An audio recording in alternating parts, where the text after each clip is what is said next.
Welcome to equator academy Dehradun.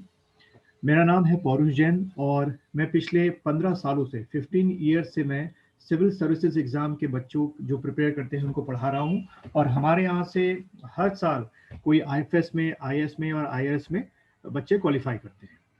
अब ये video खास तौर पे मैंने उनके लिए बनाया है जिन्होंने कभी सोचा हो या सोच रहे हैं इस समय खास तौर पे आईएएस के बारे में, इंडियन एडमिनिस्ट्रेटिव सर्विस, या आईपीएस के बारे में, या आईआरएस के बारे में, या आईएफएस के बारे में, इंडियन फॉरेन सर्विस। ठीक है। तो अगर आप ग्रेजुएशन में हैं, सेकेंड ईयर में हैं या थर्ड ईयर में हैं, या आप पीजी में हैं और आप इसकी तैयारी के लिए सोच रहे हैं, तो ये वीडियो आपके लिए ही है। तो आपको ये समझना है कि जो ये एग्जाम्स होते हैं, इनको ये एग्जाम्स किसके अंडर में होते हैं। तो ये सिविल सर्विसेज एग्जाम के अंडर में होते हैं। सीएसई इसको हम लोग बोलते हैं, सीएसई। ठीक है, सिविल सर्विसेज एग्जाम। और ये एग्जाम जो कंडक्ट करवाती है अथॉरिटी, वो है आपका यूपीएससी, जो है union public service authority conduct करवाती है। और ये हर साल ये एग्जाम होता है। ठीक है, इसका पहले प्रीलिम्स होता है, अभी मैं आगे बताऊंगा, फिर मेंस और इंटरव्यू। तो जब आप सीएसई का फॉर्म भरते हैं तो उसके अंदर क्या क्या सर्विसेज की तैयारी है या क्या क्या सर्विसेज के लिए आप फॉर्म भरते हैं, तो उसको अगली स्लाइड में देखते हैं। तो जब भी आप सीएससी का फॉर्म भरते हैं, सिविल सर्विसेज एग्जामिनेशन, तो उसमें मेरिट वाइज आपको ये सर्विसेज अलॉट होती है। जैसे सबसे ऊपर जो होती है, यानी कि अगर आप टॉपर्स हैं, टॉप 100 में हैं या टॉप किसमें हैं, टॉप 150 में आपकी रैंक आती है, तो आपको क्या मिलते हैं, आईएएस मिलता है। ठीक है, और सबसे पहले सबकी प्रायोरिटी यही होती है। उसके बाद आपका आईएफएस होता है, इंडियन फॉरेन सर्विस। फिर उसके बाद आईपीएस, इंडियन पुलिस सर्विस। फिर उसके बाद आपका ये अकाउंट्स एंड फाइनेंस सर्विस में, ऑडिट सर्विस में, रेवेन्यू सर्विस में, डिफेंस अकाउंट सर्विस में। ऐसे करके टोटल आपकी जो आप ये सर्विस देख रहे हैं, लगभग 17 सर्विसेज आपकी होती हैं on the basis of a merit.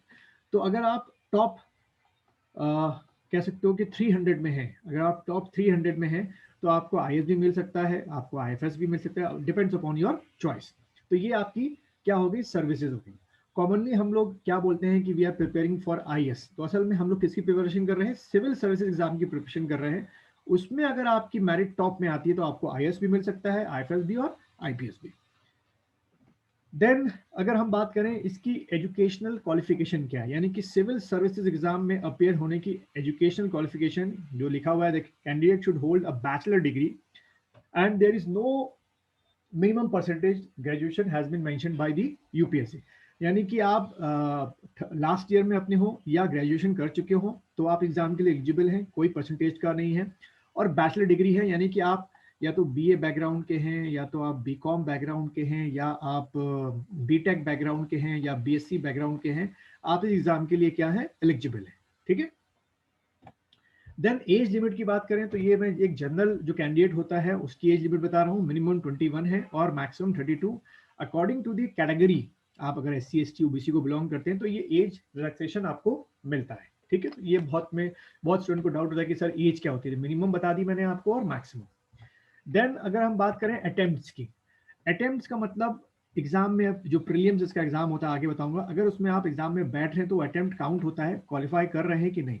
General के लिए 6 है, एस सी के लिए दिखा हुआ है, ओबीसी 9 हो गया, फिजिकली हैंडीकैप 9 हो गया। देन अगर हम बात करें ये आपके जो सिविल सर्विसेज एग्जाम है, इसके एग्जाम की पैटर्न की बात करें तो ये 3 स्टेजेस में आपका एग्जाम होता है। ठीक है, पहला आपका होगा प्रीलिम्स एग्जाम, जो कि एक तरीके का स्क्रीनिंग टेस्ट होता है और ये इसमें एमसीक्यू टाइप क्वेश्चंस आते हैं। दूसरा आपका मेंस एग्जाम होता है, ये डिस्क्रिप्टिव पूरा होता है। और फिर थर्ड स्टेज आपकी क्या होती है, इंटरव्यू होती है। Got it. तो ये 3 स्टेजेस आपको अपने दिमाग में रख लेनी है, पहला प्रीलियम, फिर मेंस और फिर आपका इंटरव्यू। देन अगर हम स्टेज 1 की बात करें, जो कि मैंने बताया कि प्रीलियम्स जिसको हम लोग बोलते हैं, जो कि एक तरीके का स्क्रीनिंग टेस्ट होता है कि जो नॉन सीरियस कैंडिडेट्स हैं उनको यहाँ से क्या कर दिया, कर्टेल कर दिया जाए। तो प्रीलियम्स एग्जाम में आपके 2 पेपर्स होते हैं। पहला पेपर को हम लोग बोलते हैं जनरल स्टडीज, इसमें टोटल नंबर ऑफ क्वेश्चंस जो है वो 100 आते हैं और टोटल मार्क्स जो होता है वो 200 होता है। ठीक है। और जो दूसरा पेपर है आपका, उसको कहते हैं C SAT, civil services aptitude test. इसमें टोटल 80 क्वेश्चंस आते हैं और 80 में से खाली आपको 28 क्वेश्चन सही करने होते हैं, तो ये पेपर क्या हो जाता है, क्वालिफाई। ठीक है। तो आपको समझना है कि प्रीलिम्स में 2 पेपर हैं, पेपर 1 जो है वो जीएस का है और जो पेपर 2 है वो क्वालिफाई है। यानी कि जो मैंने आपको अभी बताया था कि इसमें 3 स्टेजेस होती हैं, स्टेज 1, स्टेज 2, स्टेज 3।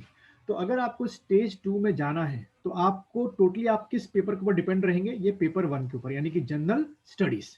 इसमें जितने अच्छे मार्क्स लेके आएंगे उतना जल्दी आप मेंस के लिए क्वालिफाई करेंगे। देन उसके बाद अगर हम इस पेपर की बात करें, जो प्रीलिम्स, ये स्टेज 1 में दोनों पेपर है, उसमें हम पहला पेपर लेते हैं जीएस का।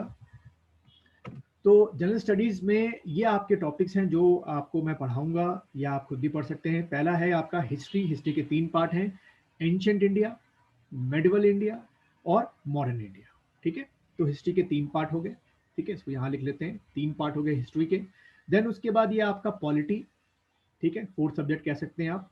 देन उसके बाद ज्योग्राफी के भी 3 पार्ट हैं। तीसरा पार्ट कई लोग मानते हैं कि है, कई लोग इसी के अंदर मर्ज कर देते हैं। और वो 3 पार्ट ज्योग्राफी के क्या हैं? इंडियन ज्योग्राफी, फिजिकल ज्योग्राफी और वर्ल्ड ज्योग्राफी। तो 3 ये हो गए आपके। देन आपका बायोलॉजी। ठीक है, बायोलॉजी के अंदर क्या क्या आएगा? 2 चीजें पढ़ेंगे आप लोग मेन तौर पे, जूलॉजी और बॉटनी। ठीक है, तो ये 2 सब्जेक्ट मान के चलिए आप। फिर आपका इन्वायरमेंट, ये एक सब्जेक्ट हो गया। इंडियन इकोनॉमिक्स, ये एक सब्जेक्ट हो गया। देन 10th क्लास की फिजिक्स और केमिस्ट्री, 2 सब्जेक्ट्स आपके ये हो गए। देन साइंस एंड टेक्नोलॉजी और पूरे 1 साल का करंट अफेयर्स, यानी कि अगर आप 2022 के एग्जाम में अपियर होने जा रहे हैं तो करंट अफेयर्स आपको प्रिपेयर करना है जनवरी 2021 से ऑनवर्ड्स। ठीक, और फिर आपका मिसलेनियस। तो टोटल अगर आप काउंट करेंगे तो लगभग 15 to 16 टॉपिक जीएस के होते हैं। और इन्हीं 15 to 16 टॉपिक जीएस से आपके प्रीलिम्स में जो पेपर 1 है जीएस में, जो टोटल 100 क्वेश्चन है, इन्हीं 15 और 16 टॉपिक से बनते हैं। ठीक, तो अब बात कर लेते हैं इनके सोर्सेज क्या क्या हैं। तो ये पेपर 1 के सोर्सेज यानी जीएस के सोर्सेज। हिस्ट्री के लिए आप डिपेंड रहेंगे किस पे? एनसीईआरटी की बुक्स पे, क्लास 6 से लेकर 12th। ठीक है, लेकिन ध्यान रखना ओल्ड पैटर्न। ठीक है, न्यू पैटर्न लेके मत आना, old pattern. Then Indian geography के लिए डीआर खुल्लड़ बहुत अच्छी किताब है। देन फिजिकल ज्योग्राफी और वर्ल्ड ज्योग्राफी के लिए आपकी ये लियोंग की किताब बहुत अच्छी किताब है। देन इंडियन कॉन्स्टिट्यूशन या पॉलिटी के लिए आपकी एम लक्ष्मीकांत किताब बहुत अच्छी है। देन उसके बाद जनरल साइंस के लिए, जनरल साइंस का मीन्स क्या हो गया? इसमें आपका बायोलॉजी आ गया, इसी में आपका फिजिक्स आ गया और आपका केमिस्ट्री आ गया। तो उसके लिए ये किताब जनरल साइंस जो है मैग्रो हिल पब्लिकेशन की बहुत अच्छी किताब है। देन इन्वायरमेंट के लिए आप ये ले सकते हैं शंकर एकेडमी की किताब, ये बहुत अच्छी है। देन इंडियन इकोनॉमिक्स के लिए आप संजीव वर्मा की किताब लें, ये बहुत अच्छा है, स्ट्राइक करता है। देन साइंस एंड टेक्नोलॉजी के लिए ये गवर्नमेंट पब्लिकेशन है साइंस रिपोर्टर, इस पर डिपेंडेंट रहें। इसमें जो टॉपिक्स होते हैं वो प्रीलिम्स और मेंस दोनों में काम आते हैं। देन उसके बाद अगर हम करंट अफेयर्स की बात करें, जो मैंने बोला कि 1 साल का करंट अफेयर्स आपको प्रिपेयर करना है, तो पहला सोर्स आपकी ये अरिहंत पब्लिकेशन की कंपटीशन इन फोकस मैगजीन है। दूसरा राज्यसभा का यूट्यूब चैनल। देन लोकसभा का यूट्यूब चैनल। देन आपका 4th Indian express newspaper continuous daily पढ़ना है। और 5th आपका द हिंदू न्यूज़पेपर डेली आपको पढ़ना है। देन सीसेट की अगर हम बात करें तो सीसेट, जो कि सीसेट कौन सा है? जो सेकंड पेपर है, जो कि क्वालिफाइंग है। उसमें आपको क्लास 10th की मैथ्स, रीजनिंग हो गई आपकी, और इंग्लिश के क्वेश्चंस आते हैं जो ये टॉपिक दे रखे हैं। इसके लिए सबसे अच्छा सोर्स जो है, दोबारा से ये मैग्रो हिल पब्लिकेशन की आप क्या लेने आएंगे मार्केट में या ऑनलाइन मंगाएंगे? जीएस पेपर 2, पेपर 1 नहीं मंगानी आपको, जीएस पेपर 2 मंगानी है। तो इससे आपका जो सीसेट का जो एक पेपर है आराम से क्या हो जाएगा? क्वालिफाई। ठीक। देन अगर हम मेंस के एग्जाम की बात करें तो मेंस के एग्जाम में ये पूरा का पूरा डिस्क्रिप्टिव होता है, लिखना पड़ता है आपको। लगभग 4-5 दिन एग्जाम चलता है ये। तो इसमें पेपर 1 जो है वो आपका ऐसे है 250 मार्क्स का। देन पेपर 2 जो है उसमें आपका इंडियन हिस्ट्री है, कल्चर है, geography of world and society है। ठीक है, ये भी 250 मार्क्स का है। देन पेपर 3 जो है इसमें आपका इंडियन कॉन्स्टिट्यूशन, सोशल जस्टिस और इंटरनेशनल रिलेशनशिप है। देन पेपर 4 आपका साइंस एंड टेक्नोलॉजी है, इकोनॉमिक डेवलपमेंट है, biodiversity, environment, security and disaster है। ठीक है, तो ये कह सकते हो कि जीएस के आपके क्या 4 पेपर हैं, 4 पेपर्स हैं जीएस के। ये मेंस की बात चल रही है हमारी। ठीक है, और चारों के चारों पेपर क्या है? डिस्क्रिप्टिव है। देन पेपर 5 एक है आपका एथिक्स का है। ठीक है, वो आपको देखना है, इंटीग्रिटी एंड एप्टीट्यूड है, 250 मार्क्स का है। और फिर आपका पेपर 6th और 7th।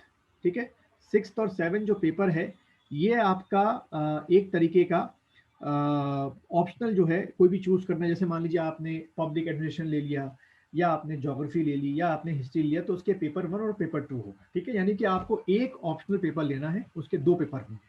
और फिर ये लैंग्वेज का मान लीजिए आप एक हिंदी ले लिया आपने और इंग्लिश ये क्वालिफाइंग पेपर है। तो ये है आपका पूरा मेंस का पैटर्न। Got it? और इसके बाद फिर आपका ये शॉर्ट में दे रखा है मैंने, तो इसको भी आप स्क्रीन को पॉज करके देख सकते हैं। जनरल स्टडीज के 4 पेपर हो गए, ऑप्शनल एक कोई आप लेंगे। जैसे मान लीजिए आपने क्या ले लिया, फॉर एग्जाम्पल आपने पब्लिक एडमिनिस्ट्रेशन ले लिया, या आप कह सकते हैं आपने ज्योग्राफी लिया, तो उसके 2 पेपर होंगे, पेपर 1 और पेपर 2। तो एक पेपर ये, 4 पेपर ये, 2 पेपर ये, तो 7 पेपर आपके ये हो गए, और 2 आपके ये इंग्लिश और कोई हिंदी का। देन स्टेज 3, जब आप मेंस क्वालिफाई कर लेते हैं तो आपका इंटरव्यू 300 मार्क्स का आपका होता है। ठीक है, तो ये होगा इसका पैटर्न। अभी तक हमारे यहाँ ये लोग एग्जाम क्वालिफाई कर चुके हैं। मनी अरोड़ा आईएएस में निकली हैं, रितु बोरा एसीएफ में निकले हैं, ये यूके पीसीएस में निकले हैं, प्रशांत दिनेश। तो हमारे यहाँ हर साल जो रिजल्ट है वो निकलते हैं। देन मोड ऑफ टीचिंग की बात करें, अगर आप मुझसे पढ़ना चाहें तो आप पढ़ सकते हैं। तो हमारे यहाँ 2 मोड है, एक है ऑफलाइन, ठीक है, इसमें आपको देहरादून आना पड़ेगा, देहरादून में कमरा लेके पढ़ना पड़ेगा, और दूसरा है ऑनलाइन।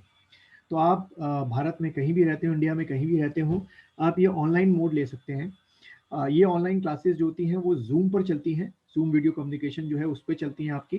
ठीक है, और लगभग ये जो लेक्चर्स होते हैं 1.5 आवर से लेके आपका 2 आवर्स तक के ये लेक्चर्स होते हैं, और बीच में 5 मिनट्स का क्या होगा, ब्रेक होगा। ठीक है, क्योंकि कंटिन्यूस लगातार लैपटॉप या मोबाइल फोन में बैठना थोड़ा मुश्किल होता है, इसलिए मैंने 5 मिनट का बीच में क्या रखा है, ब्रेक रखा है।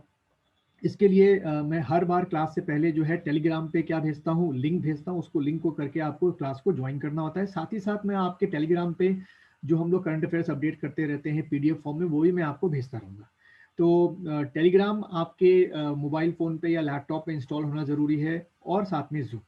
ठीक है, तो अगर आपको इससे रिलेटेड कोई और भी क्वेरी करनी है, या आपको अगर मेरे ऑनलाइन क्लासेस के डेमो लेक्चर्स चाहिए, ठीक है, अगर डेमो लेक्चर्स चाहिए तो आप टेलीग्राम पर मुझे मैसेज भेजिए। मैं जो ऑनलाइन क्लासेस के डेमो लेक्चर्स हैं वो आपको भेजूंगा, उसके बाद आप डिसाइड कीजिए कि आपको ये मेरी ऑनलाइन क्लासेस को ज्वाइन करना है।